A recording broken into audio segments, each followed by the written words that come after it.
is able to catch it becomes the moment of darshan for you. So raising you to the next level of superconscious breakthrough is like hitting the reset button on your system, on your being. The science of BHAVASAMADHI darshan. The first thing we need to understand is that divine cosmic beings are real. They manifest from Kailasa, the enlightened time-space zone, through deities and incarnations. Divine cosmic beings manifest through the Archavatara deities in temples and through the BHAVASAMADHI darshans in Nijavataras, the incarnation. BHAVASAMADHI darshan is the science of Nijavatara, manifesting Paramashiva, the consciousness. It is where the formless, the being of Paramashiva, expresses through the Divya Sharira, the light body, and manifests as the Nijavatara, the physical form, which is the embodied form, for us to experience Paramashiva. Devi Parashakti expresses through the being of Raja Rajeshwari and manifests as the Nijavatara, the physical form, Devi Meenakshi. The Archavatara deity reflects the consciousness and manifestation being of the superconscious energy. But human beings are not mature enough to receive the higher level experiences from the Archavatara directly. And so the avatar, the physical embodied form, comes down to bridge the gap and create an experience of the superconscious energy in all of us. BHAVASAMADHI awakens your Kundalini Shakti, which is the latent potential energy in every human being. This influx of superconscious energy visibly slows down aging process and improves immunity to disease. During darshan, the whole brain becomes alive, turning into a superconductor of conscious energies that heal, empower, and transform our lives. And during the BHAVASAMADHI darshan, our neurons mirror that of the avatar. So the natural phenomenon of mirroring neurons activate the process, which are all the observed movements or information of the avatar just by seeing. That is, the entire body can silently and without moving receive what is happening elsewhere through a process of direct observation, experiencing the superconscious energy radiated by the avatar. The readings from the cosmic archives. The Akasha readings is not a prediction. It is reading from the cosmic archive. Beyond space, creation, and destruction happen simultaneously. In the dimension of time starts the past, present, and future. Because Akashic records are stored in Akasha, the space dimension, there is no past, present, and future. That is why what you call as happening, yet to happen, are clearly already recorded. So now we will be seeing who is the Supreme Pontiff of Hinduism. The Supreme Pontiff of Hinduism, Jagadguru Mahasannidhanam, His Divine Holiness Bhagavan Nithyananda Paramashivam, is the reviver of Kailasa, a macrocosmic, ancient, enlightened Hindu civilizational nation. The Supreme Pontiff of Hinduism is the 1008th incarnation of Paramashiva, as per Hinduism, and is recognized by his predecessors who are enlightened masters and adepts. The Supreme Pontiff of Hinduism has made the science of power manifestation, yoga, and temple-based universities a lifestyle for humanity.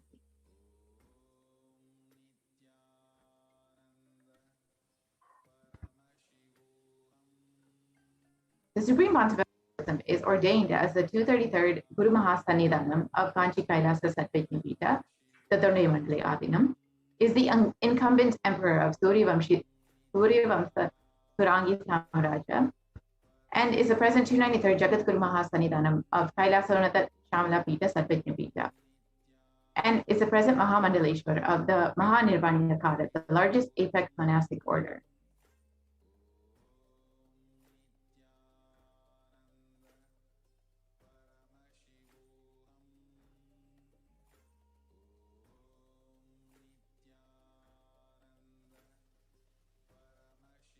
The Supreme Pontiff of Hinduism is the 1008th Acharya Mahamandaleshwar, the head of all the spiritual leaders of Adlakada, the ancient apex body of Hinduism, is the present 23rd Guru Mahasannidhanam of Dharma Mukti Spargapura Adinam, and is elected as the Supreme Pontiff of Hinduism by a congregation of over of over 1,000 Hindu leaders.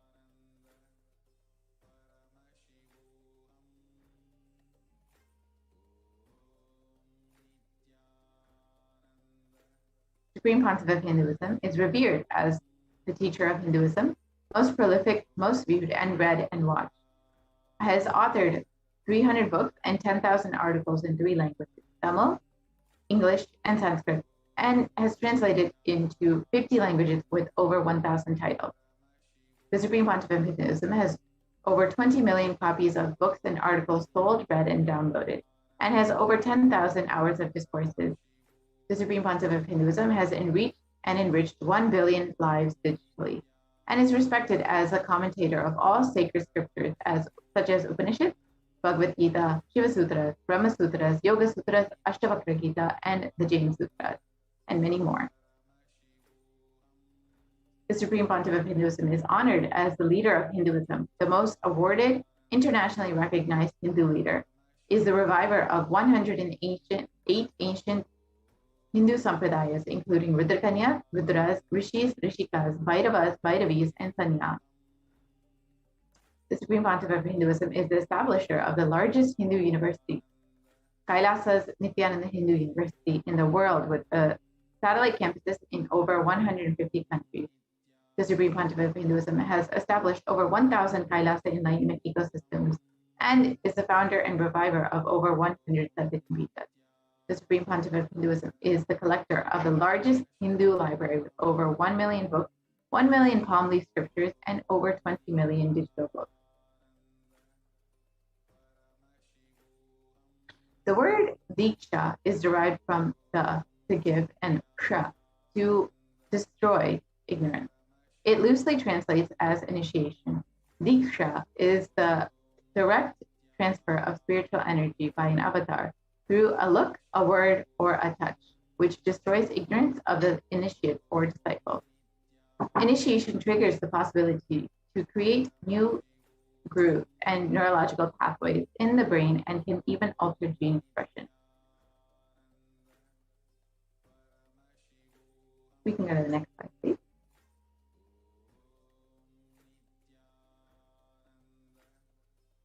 So now we will be entering into the demonstration of extraordinary powers after a short break.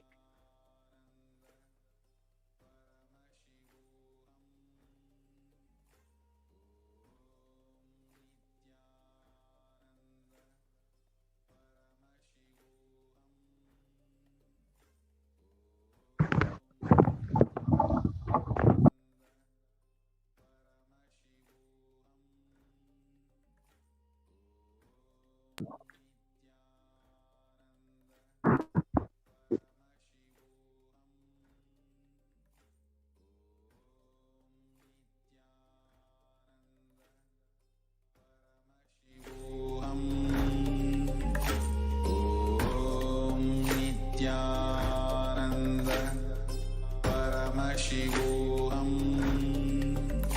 Om Nithyananda Paramashivoham.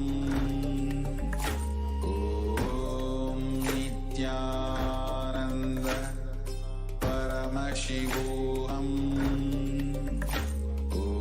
Om Nithyananda Paramashivoham.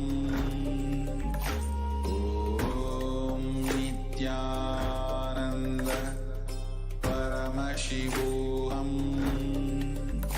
Om Nithyananda Paramashivoham. Om Nithyananda Paramashivoham. Om Nithyananda Paramashivoham. Nithyananda Paramashivoham. Om Nithyananda Paramashivoham. Om Nithyananda Paramashivoham.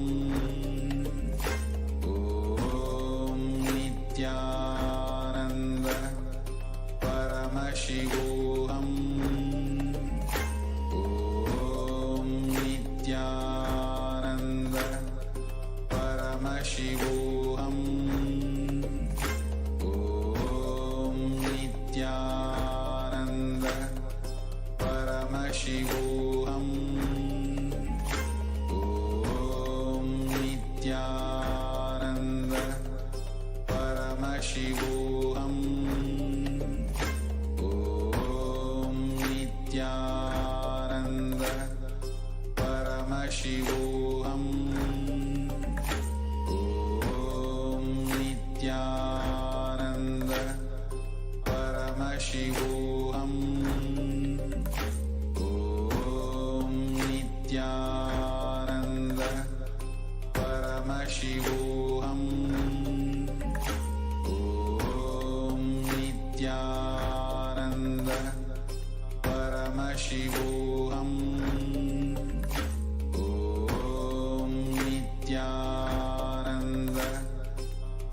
Paramashivoham. Om Nithyananda Paramashivoham. Om Nithyananda Paramashivoham. Om Nithyananda Paramashivoham. Om Nithyananda Paramashivoham. Om Nithyananda Paramashivoham. Om Nithyananda Paramashivoham. Om Nithyananda Paramashivoham. Om Nithyananda Paramashivoham. Om Nithyananda Paramashivoham. Om Nithyananda Paramashivoham. Om Nithyananda Paramashivoham.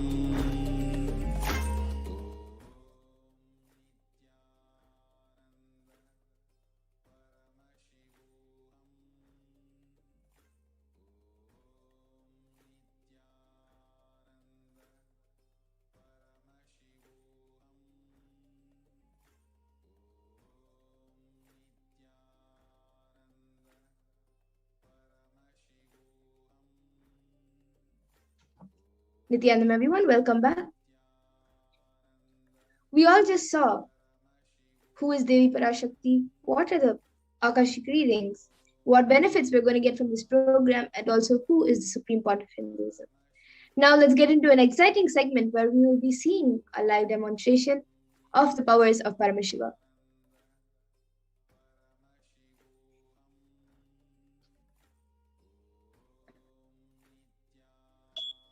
The Balasans, Nityananda Yogis, the initiated disciples of the Supreme Pontiff of Hinduism, will now be demonstrating the powers of third eye and sharing with all the experiences and results of the extraordinary manifestation of the divine powers awakened in us through the Diksha initiation.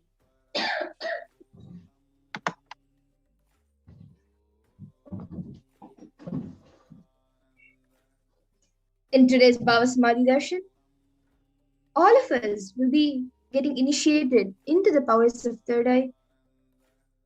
We will be getting initiated into the following powers of the third eye, which is reading with the eyes blindfolded.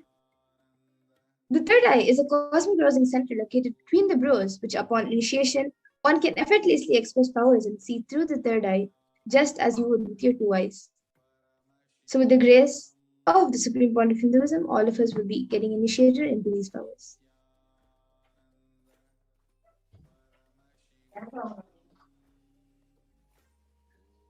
What are Shaktis?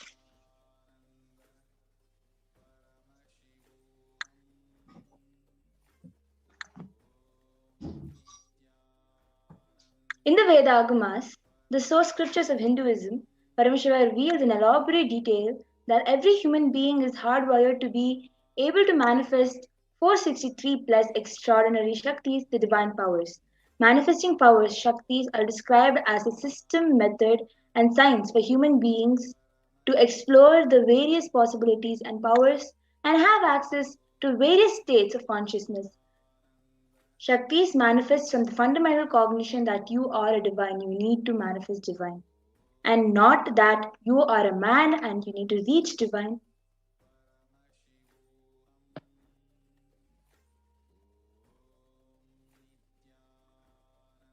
Now, all of you might have heard the term Siddhis. So let's see some differences between Shaktis and Siddhis.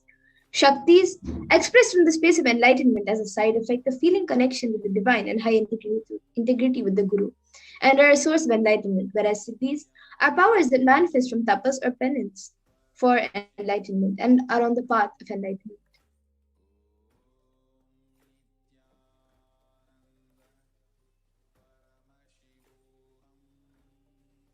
Few more explanations of Shaktis. The Shaktis of Paramashiva manifest through an ordinary human being in an extraordinary way after initiation from the avatar.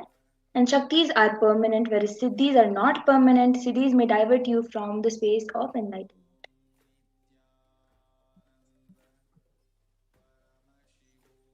And the source of these Shaktis, Paramashiva, is the primordial divinity in Hinduism, the ultimate reality and cause, which is self-effulgent, Swayam Prakasha, all-pervading, unchanging beyond time, space, form, and causality. As the fundamental base of Avyakta, the unmanifest, and Vyakta, the manifest existence, he performs the Panchakritya, or the five cosmic acts of Shrishti, creation, Sthiti, sovereign rulership and maintenance, Samhara, rejuvenation, Trobhava, pulling out a delusion, and Anugraha, liberating grace for all living entities.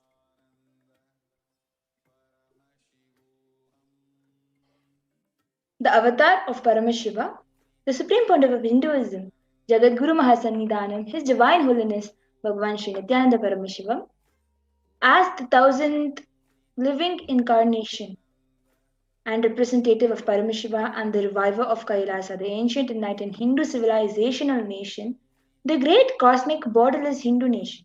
Ever since the beginning of the civilization, the Sanatana Hindu Dharma has been the cradle of enlightened beings and highly advanced sciences. It was where the science of enlightenment and powers, the Shaktis, was lived and taught as a lifestyle for the first time in modern day. The Supreme Pontiff of Hinduism is reviving these yogic sciences and transmitting it to the world at a record breaking pace never accomplished before.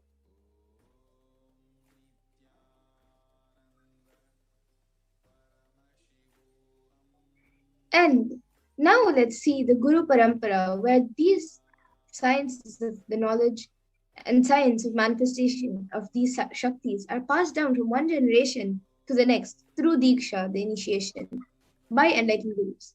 The Supreme Pontiff of Hinduism, being recognized as an incarnation at a very young age, was trained and taught these sciences to receive and give the initiations and knowledge repositories for billions to manifest the science of our manifestation from the disciplines of Vedanta, Tantra, Shri Vidya, Yoga and Yogic powers, Mantra Shastra, Siddha Vidya, science of Aushadha, Advaita and Bhakti Yoga, Paramashiva Jnana and Paramashiva Vijnana.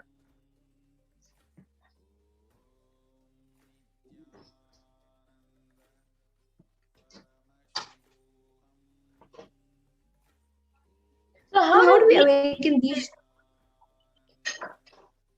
So how do we awaken the divine Shakti in us?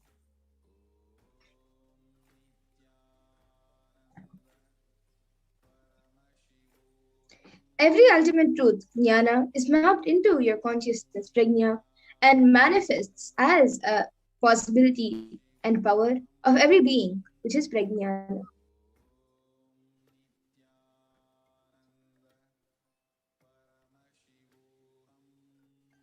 Yes, we can move on to the next slide, please.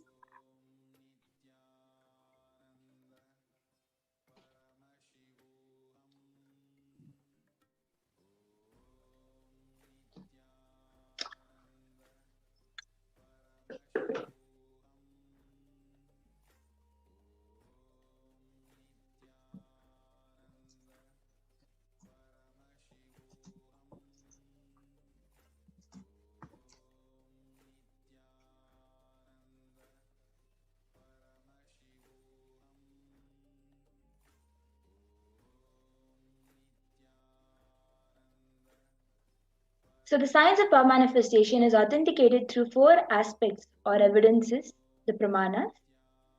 The Shastra Pramana, being the eternal unchangeable truths revealed in the source scriptures, Apta Pramana, which is the experiences and results of Aptas or authorities of Hinduism, the Vedic rishis and scientists who time tested and verified the science.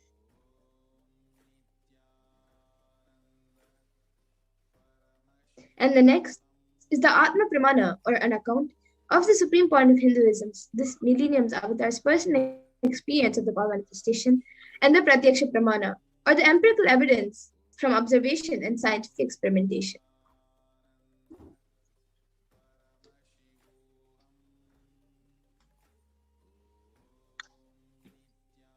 The Vedagamas are the living applied science. Vedas are the ultimate superior authority for Hindus. Vedas are pure science where the ultimate truths are explained. And the Agamas are the scriptures where the applied technology, the applied science is expanded. Vedas and Agamas, the Vedagamas are given the status of Shruti as they are directly revealed by Paramashiva. As they are directly revealed by Paramashiva, they are the ultimate, eternal, unchangeable truths. A reference cited from these Shastras or source scriptures is called the Shastra Pramana.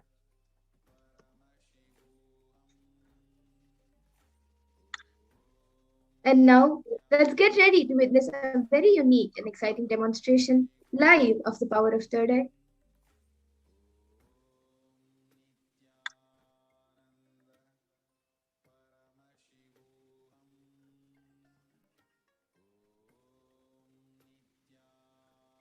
Third eye power of seeing through the third eye. So, the Shastra Pramana, the scriptural reference to manifest the powers of third eye. Kapalantarmanonyasa tishthanmirita-lochanaha kramena manasodadyat lakshaye lakshamuttamam. By fixing the mind on the inner space within the crown center and sitting stably without any movement, having the eyes closed in succession, by that stability of the mind and inner space, through the power of third eye, one directly sees the ultimate goal, Lakshyam, by having the vision beyond the sight that reveals any object or place attaining the space of oneness with the source Paramashiva.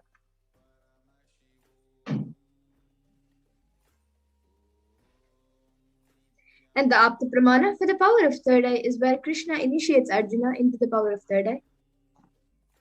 Natu mam shakyase drashto manenaiva swachakshusha divyam dadami te chakshuhu pashyam me yogamaishwaram.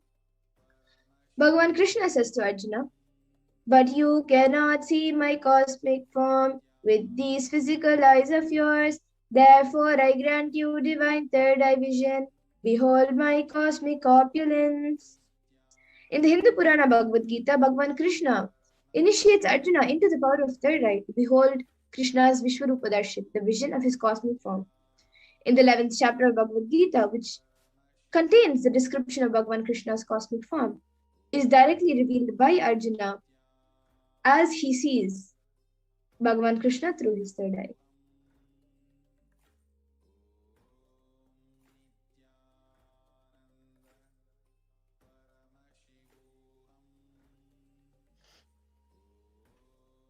The Atma Pramana, where Swamiji himself is sharing in Swamiji's own words, the first experience is that I was able to see everything around me, above me, the whole 360-degree, 10 directions, below me, everything. I realized not only I was able to see, I was able to feel, experience all of that as me.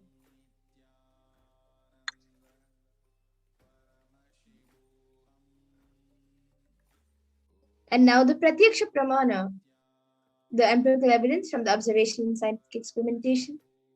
Using a PET, a positron emission tomography, the supreme point of Hinduism himself was tested, his brain waves were measured, and it was measured that when doing daily activities, there was high activity measured in the brain where the third eye is located, and when in the deep state of samadhi, Only the third eye region is active and almost 90% of the rest of the brain was at peace.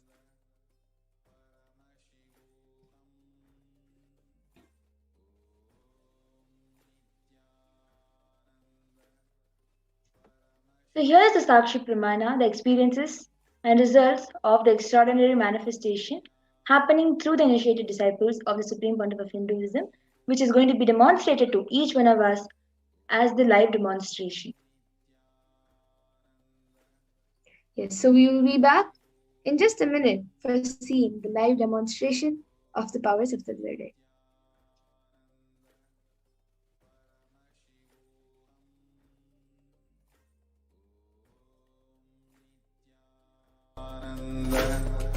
Paramashivoham. Om Nithyananda Paramashivoham. Om Nithyananda Paramashivoham. Om Nithyananda Paramashivoham. Paramashivoham. Om Nithyananda Paramashivoham. Om Nithyananda Paramashivoham.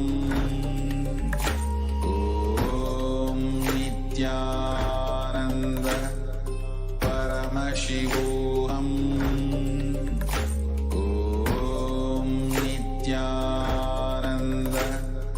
Paramashivoham. Om Nithyananda Paramashivoham. Om Nithyananda Paramashivoham. Om Nithyananda. Yes, so now I have with me Paramashivoham. Om Nithyananda Paramashivoham. Yes, Nithyananda. Om Nithyananda. So now I have with me Nithyananda.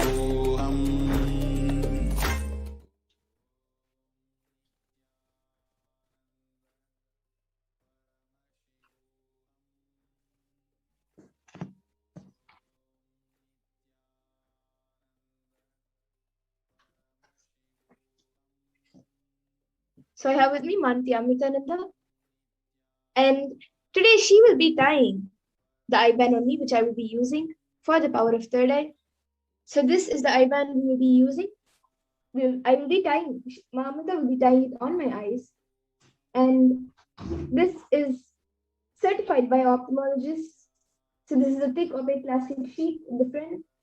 And in the back, we have thick black sponge, which will not allow any type of light to enter through anywhere. So if you can see, there are no gaps anywhere. And now Amrita will be putting this eye band on me, on my eyes. And once that is done, any of you in the YouTube comment section, any of the viewers, you can put your comments in the YouTube comment section and I will be reading it. So you can put it on Mano.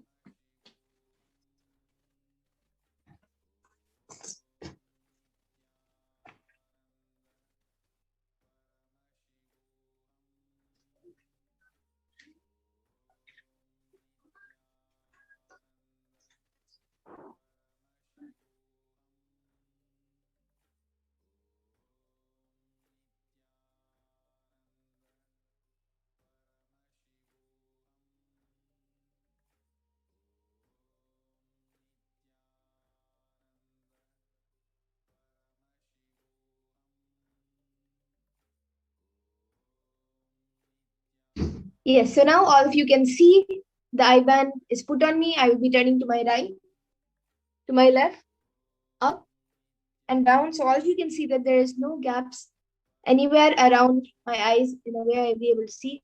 But yes, of course, I will be able to see through my third eye. So now any of you who are watching us on YouTube can put your comments on the YouTube comment section and I will be reading it out.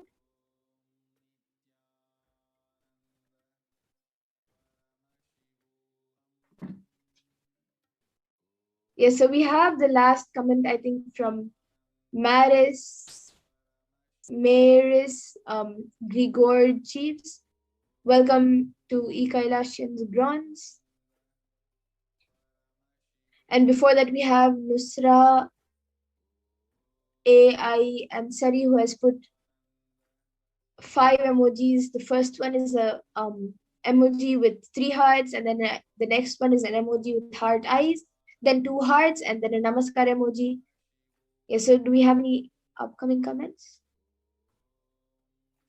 So any of you can post your comments, either a sequence of numbers, a sequence of emojis, or a sequence, or not even a sequence. You can even put just random letters, random words, or a sentence which doesn't even make sense.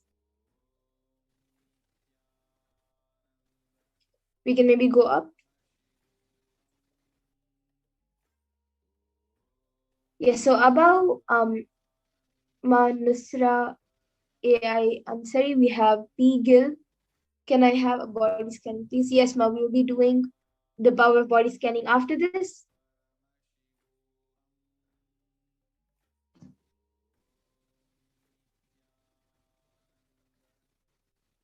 And in the meantime, when we wait for some comments to come, let me share my experience of how I see it and how you also can manifest it. So when I see through the third eye, for me, it appears as it is. So however it's projected in front of me, I will be seeing it like that. But for many others, and when you start manifesting power, even for you maybe, either it'll appear as it is, or it'll appear as words or pictures. So we have even many other yogis who do the power of third eye. Maybe you write the word hill and they see pictures of hills, or you write ice and they see a picture of ice, or maybe you give them a picture but they see it as a word.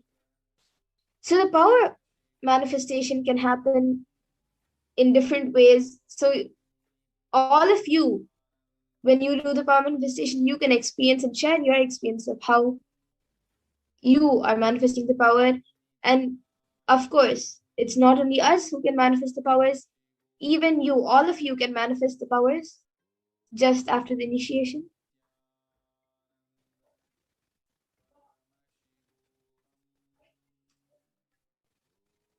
Okay, Ma Amrita, why don't you show some hand gestures or something and I can maybe copy it?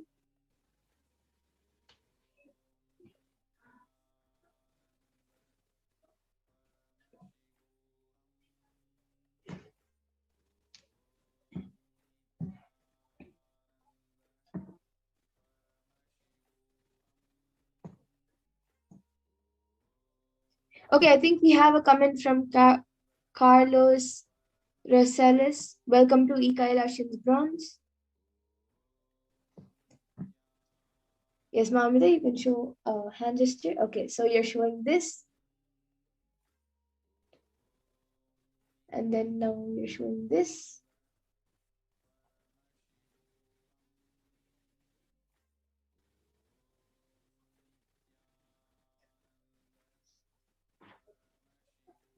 Okay, that's great. Okay, now with this, I request Mamita to remove my IBAN.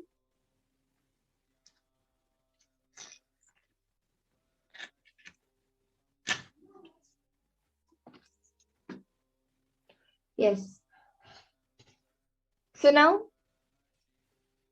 all of us will, yes, so all of you can see the IBAN. It is just as it was when we had showed you before. And now we will be moving on to the next power, the power of body scanning. We will be back in just a minute for the power of body scanning. Paramashivoham. Om Nithyananda Paramashivoham. Om Paramashivoham. Om Nithyananda Paramashivoham. Om Nithyananda Paramashivoham. Om Nithyananda Paramashivoham. Om Nithyananda Paramashivoham. Om Nithyananda Paramashivoham. Om Nithyananda Paramashivoham. Om Nithyananda Paramashivoham. Om Nithyananda. Yes, so now we will be getting into the power of body scanning. Om Nithyananda Paramashivoham. And in this power of body scanning, it awakens the ability to scan any illnesses, diseases, or medically diagnosed issues and provide solutions through the awakened third eye. Om Nithyananda Paramashivoham. Om Nithyananda So I will be chanting the Shastra Pramana for the power of third eye. Om Nithyananda Paramashivoham. Swadehe jagato vapi sukshma sukshmatarani cha tatpani yani nilayam dhyattvante vyajyate para. The translation for this verse is Bhagavan Paramashiva says, cognize deeply that from the subtle to the subtlest consecutive principles of your whole body, Swadeha, or the whole universe, simultaneously consists of their essential reality. They are being absorbed in their source cause Paramashiva by the experience of such restful awareness.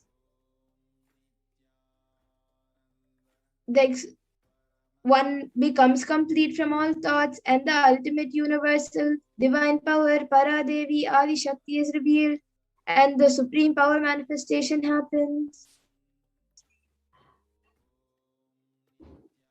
And the next is the Apta Pramana for the power of body scanning. It is from the life of a Siddha. Terayar was a Siddha and one of the most prominent disciples of Agathir. One day, a man suffering from a severe headache comes to Agathir and asks for healing. Agathir uses the power of body scanning and identifies the root cause of the headache.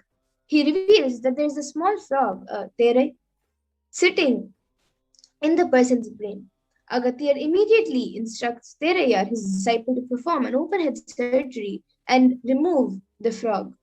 After the surgery is completed successfully, the person is healed and cured of the headache. Thus, he gained the name Terayar.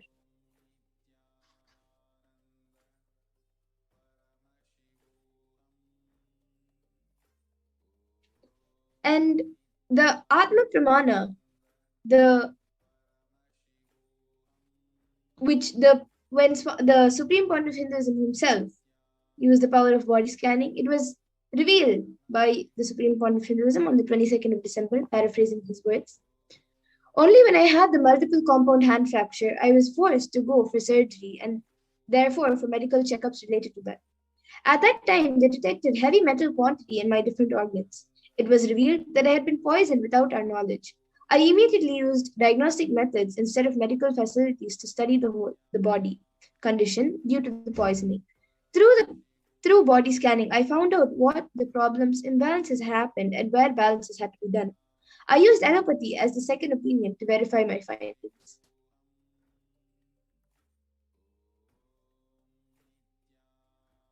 And now you can see it. The Sakshi Pramana, the experience of few of the thousands of disciples who have been initiated into the power of body scanning by the Supreme Point of Hinduism. You can see their experience being shared on the screen. a few screenshots of their experience, which they have shared. And now, let's get into the power of body scanning.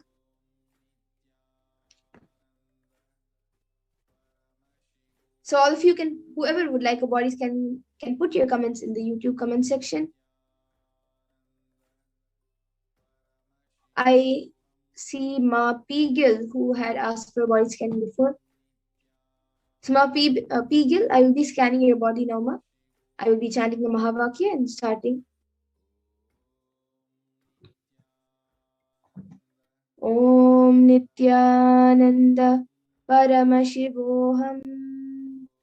Om Nithyananda Paramashivoham.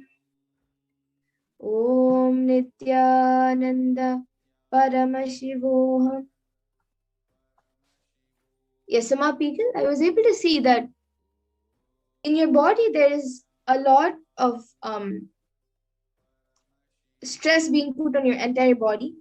Like it's more psychological and mental stress which is affecting your entire body. And I was able to see that for all of that stress to reduce and for it not to affect your body so much, and like even physically for it to not affect your body, I was able to see every day you have to have haritati in the night, drink lemon juice, and you should also do at least 12 Surya Namaskars every day morning. This will help balance all the hormones in the body and also reduce the stress which you're putting on your body. This is what I was able to see. So Ma Peegan, if you're able to relate to what I said, you can get back in the comment section. And I see Carlos Rosales, who has put greetings from Tampico. And yes, after that we have Ainar's Avotina, who has asked for a body scan. And please tell me what is my root pattern. So Ma Pragnana, maybe you can scan for Ainar's Avotins. Yes, ma'am. And I also see Ma Nusra AI Ansari, who has asked for body scanning. Yes, Ma, I will be scanning you now.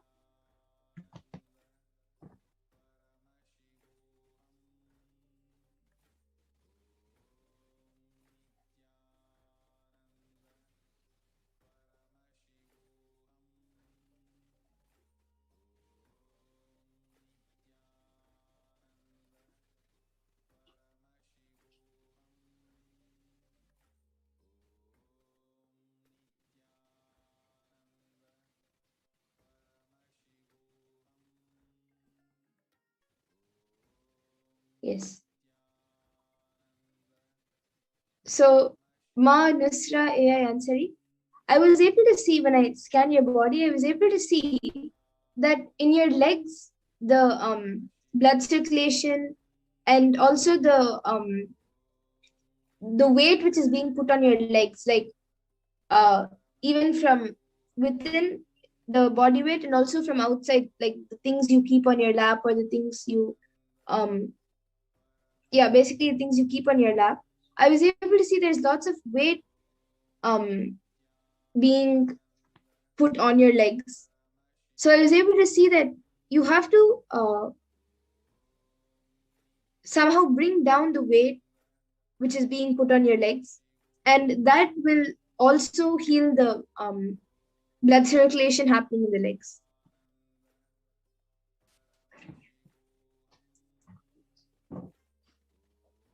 Yes, Ma Pragnana, you can share.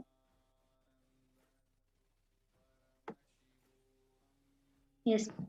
So I was able to see that you need to have a little bit more of intake of water, and you have the whole body pain, which you can heal just by doing some kumbhaka, that's netra kumbhaka or some pranayama.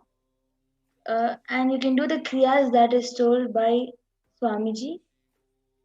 from the websites. You can get it. I was able to see there is some imbalance in oxygen and breathing level too.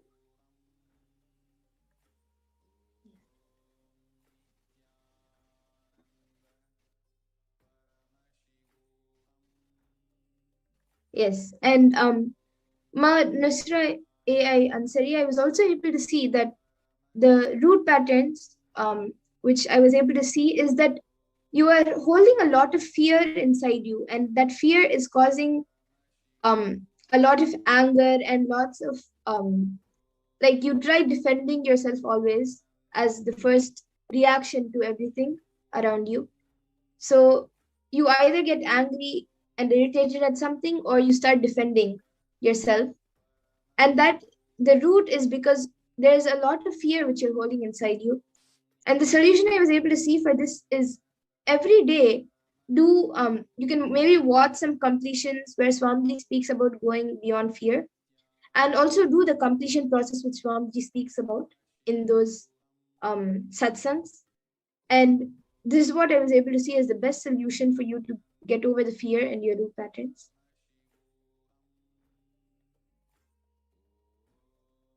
So you can get back in the comment section. And Ma Ainar's Obutins, you can maybe get back in the comment section if you were able to relate to what Ma Pragnana said. Yes, and I'm seeing Ma Nusra Ansari who has put very true, Ma, my leg and feet heavy and pain. Okay, yes, Ma, thank you. So please try reducing the amount of weight which is being put on your legs. Maybe you can stop keeping things on your lap always, and do more physical activities, but don't put lots of weight on the legs. You can maybe do some walking and stop keeping things on your legs. This will reduce the pain. Yes, and I see many others who have asked for body scanning. Ma Stephanie, Ma Pragnana, maybe you can start scanning for Ma Stephanie. And Ma Dolly Reddy has asked for body scanning and healing, I guess, for the eyes, chest, heart, and the whole body. So yes, Ma, I will be doing it for you, Ma.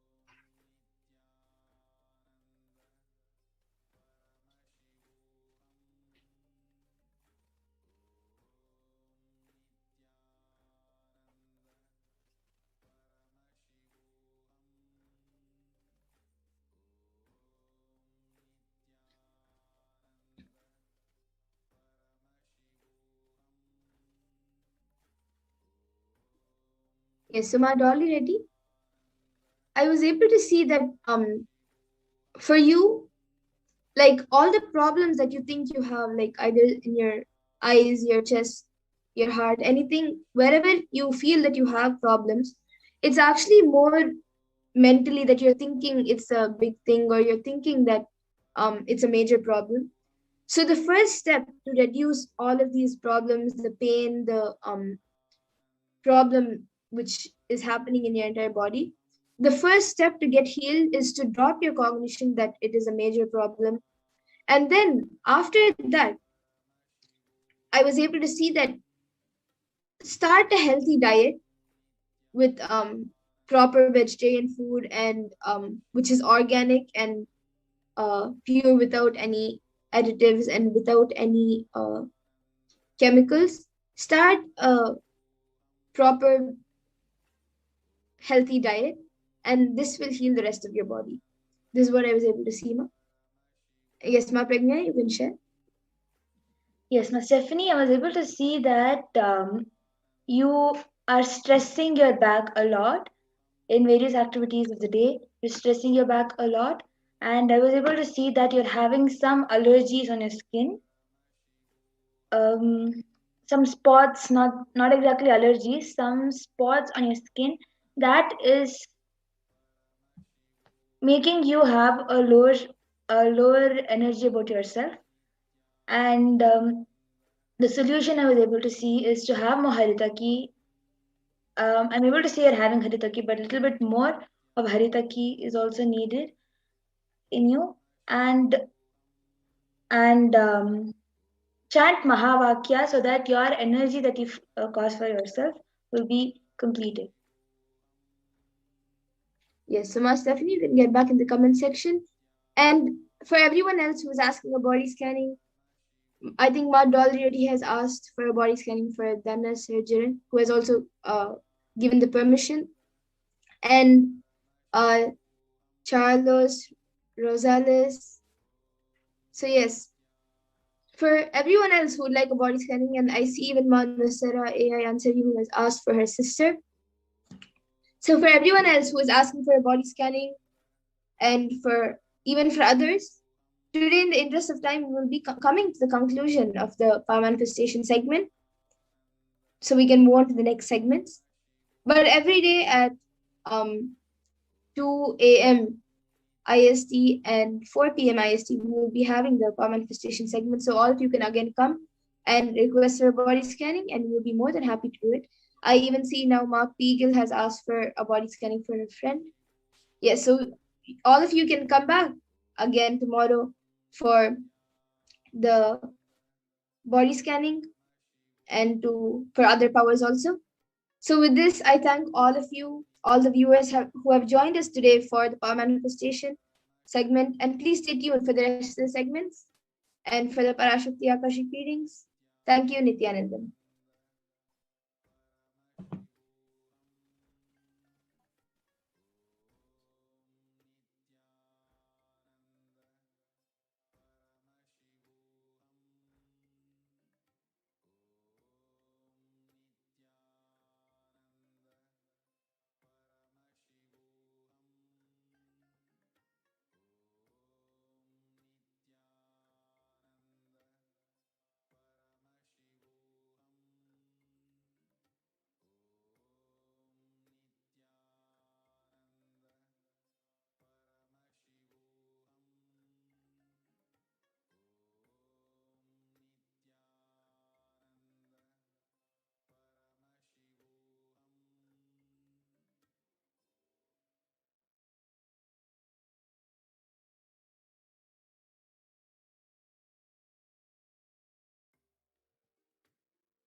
Yes.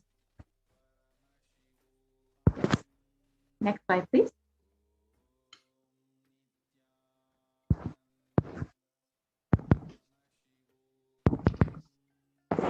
So the Dhyana Shloka for Devi Parashakti is from the Lalita Sahasranama Dhyana Shloka.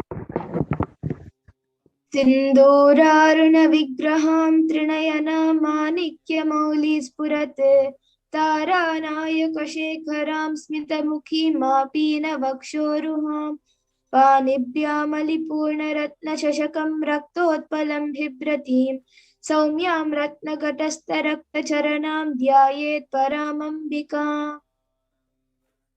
And the translation goes, the Divine Mother is to be meditated upon, a shining in a vermilion red body with a triple eyes spotting a crown of rubies studded with the crescent moon, a face all smiles, a splendid bust, one hand holding a jewel cup brimming with mead, and the other twirling a red lotus.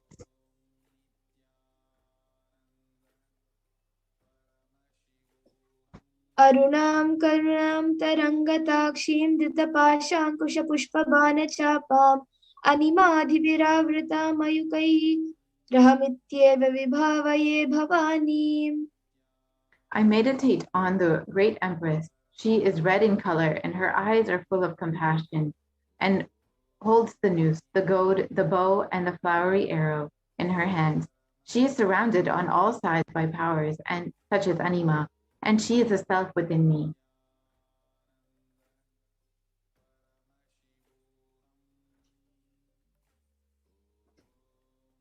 Devi is the ultimate pure feminine consciousness. Parashakti is the cosmic mother, and it is in her womb which forms the billions and billions of universes which come out and go in. It is the source where the Big Bang and black holes go on and on. Parashakti is the source Shakti, the source energy, the source power from which all of us came. All of us are in even now, and all of us are going to merge into.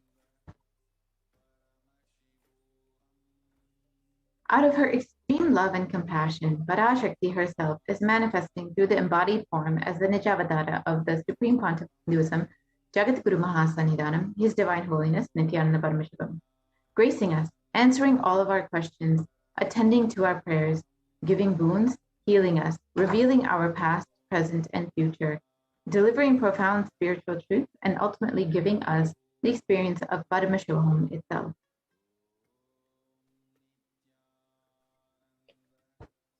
In the words of Devi Parashakti herself, raising as Omkara, expressing as Vedas and Agamas, blossomed as Srimkara, filled as Parashodasi, living in 40 triangles, the Kailasa Swamini, who is in Kailasa, Sripura Chintamani, Parashodasi, sitting as part of Paramashiva, Parameshwari, who rules the world, Paramashakti, Manonmani, Meenakshi, as Nithyananda. I took Nijavatara here to give good boon to everyone, to bestow all goodness. Hiranyagarbha Swarupini, Brahmanda Yoni, Shami, Chandramauli, Raphala, Aparna, Uma, Parvati, Savitri, Navayavana, Samrajya Lakshmi, Parameshwari, Parashodasi, Meenakshi. Taking the form of Nithyananda, I came here as Nijavatara. With great compassion, I am blessing. Listen, people. To do good to all of you, I took the form of Nithyananda and came down as Nijavatara.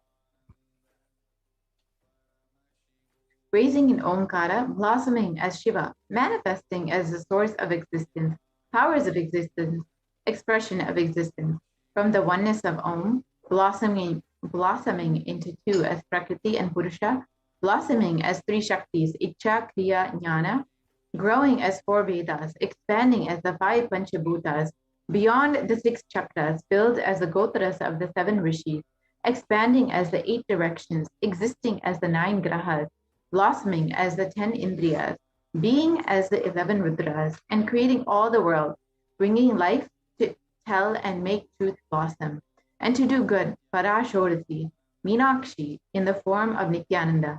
I came to bless every one of you.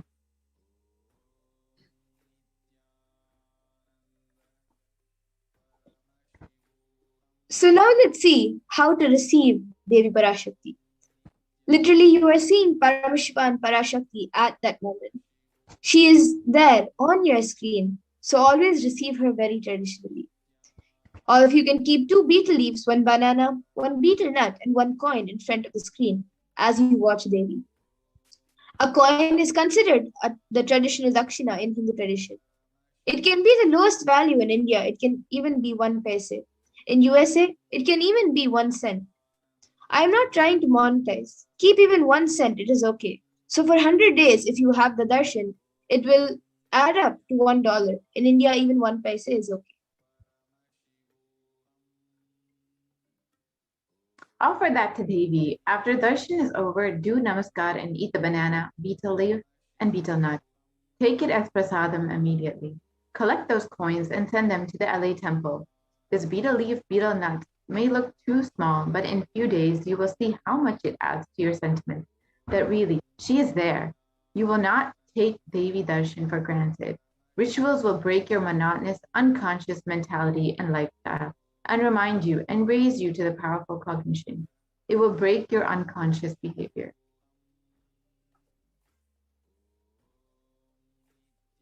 So if you can see in the picture, which is being projected, how to arrange your tambulam, how to set up your tambulam, the 2 betel leaves, the 1 banana, the betel nut, and the 1 coin. You can arrange all of these in one plate and keep it in front of the screen.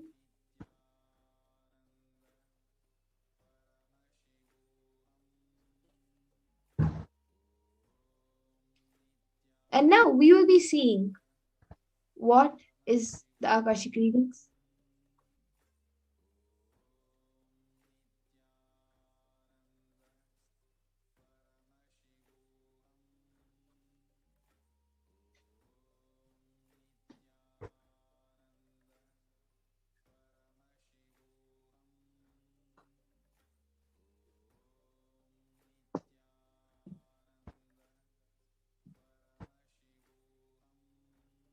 So what are the Akashic records? The Akashic records are records created in space. Whatever has happened in time is there as a file. Nothing can be destroyed. Please understand, none of your actions, thoughts, plans, emotions, words, nothing can be destroyed.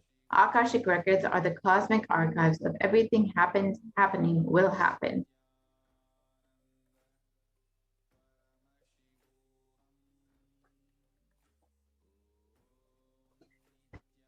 The Akashic records are the verbal, visual, 5-dimensional document of whatever is happening is continuously getting recorded.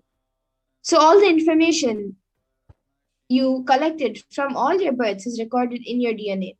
You can access some of them just to understand and not to waste the time doing the same actions again and again.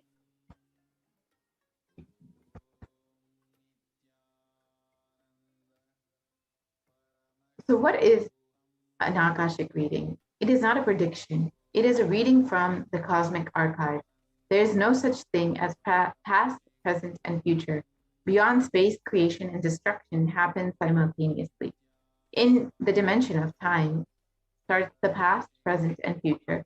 But in the Akashic records, there is no past, present, and future. That is why what you call as happened, happening, yet to happen, are clearly already recorded.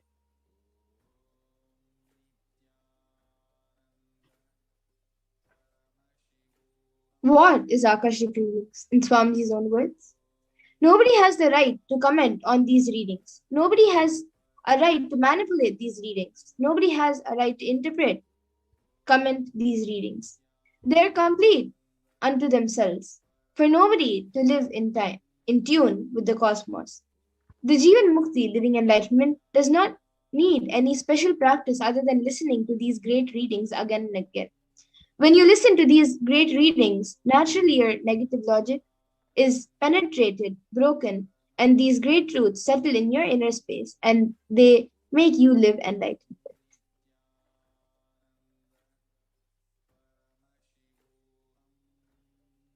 As the avatar of Paramashiva has graced humanity with the blessings and darshan in the form of Devi Parashakti, revealing answers to questions to the yearning of seekers as solutions, breakthroughs, and liberating humanity from pain and suffering.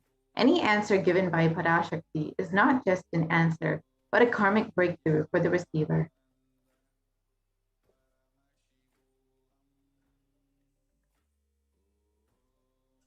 The Shastra Pramana for the power of Akash reading is from the Vijnana Bhairava Tantra, Dharana 61, Sutra 84. Akasham vimalam pashyan kritva drishtim nirantaram stabdatma tatshanad devi bhairavam vapurapnuyat.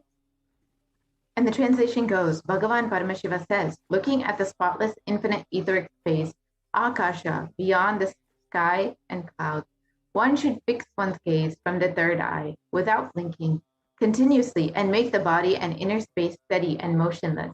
In that very moment, O Devi, one attains the nature and powers of the infinite space, Bhairava.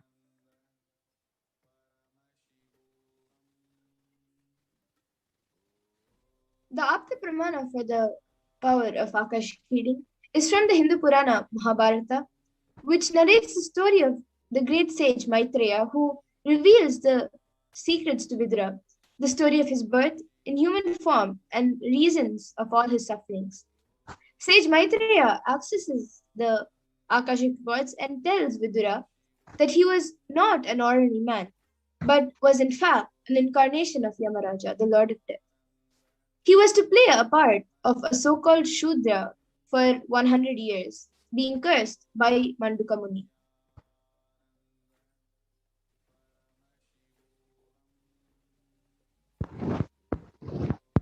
So the Supreme Pontiff of Hinduism has revealed that all the information you collect from all of your birth is in your DNA.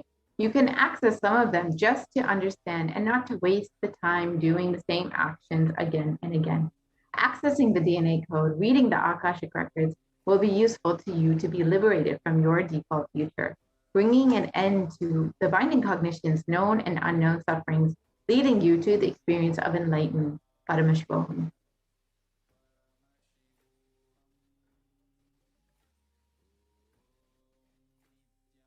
Only the avatar can alter the Akashic chords. The initiate Balsans can, of course, use the Akashic chords after the initiation. However, only the avatar can alter, edit, upgrade, and change the Akashic chords. During the Darshan and Dikshas, the Supreme Point of Hinduism blesses and upgrades the Akashic chords as per the prayers of the devotees.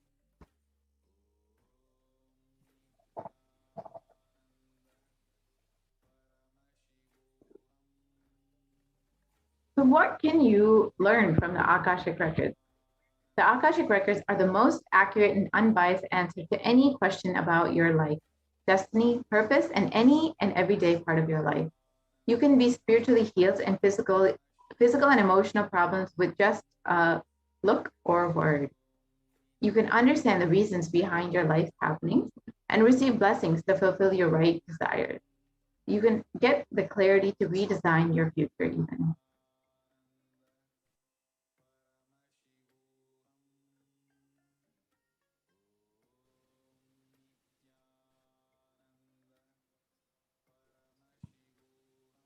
Yes, so now we will be back for the next segment after a short break. All of you can stay tuned.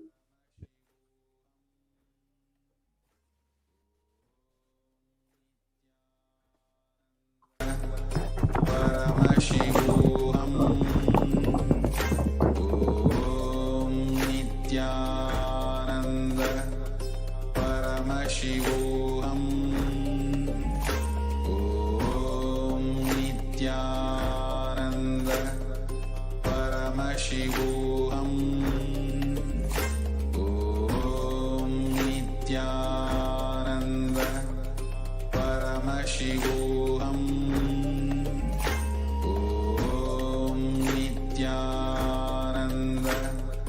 Paramashivoham. Om Nithyananda Paramashivoham. Om Nithyananda Paramashivoham. Om Nithyananda